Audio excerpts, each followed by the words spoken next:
Good morning. Meron pa tayong gagawin dito. Ito kakaiba to. Na-stroke din siya, kaso pinagmaga niya rheumatic sa puso. Sa puso pinanggalingan din naman sa BP na high blood, low blood. Hindi. Sa puso ang panama niya parang nagkabarado. Parang blood clot sa malapit sa papunta sa yan ang assignment natin sa kanya. Tandaan niyo to. March 7, 2026. Simulan ko March 14.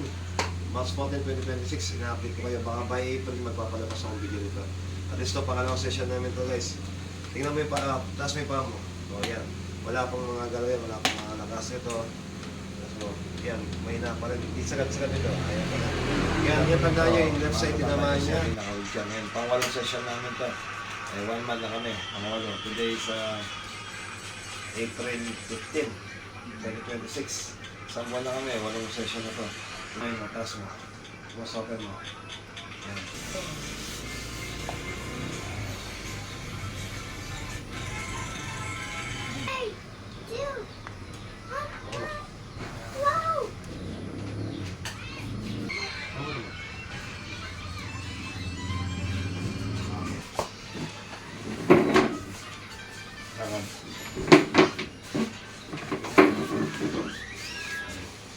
Okay, balik doon. Balik.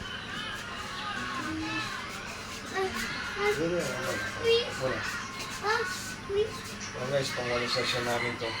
Yan, nakita nyo naman dati naka-wheelchair ngayon. Nalakad na. Bakit ito? Malaki? Dati naka-wheelchair ka lang, no? Kaya mga kamay mo, cross-open mo sabay. Cross-open. Tapos to, sipa mo yung dalawang paa mo. Yan guys, wala na sa wheelchair. Sige guys, maraming salamat. Ito, 8 session. Stroke paralyzed. Dati nga naka-wheelchair ngayon, naglalakad na.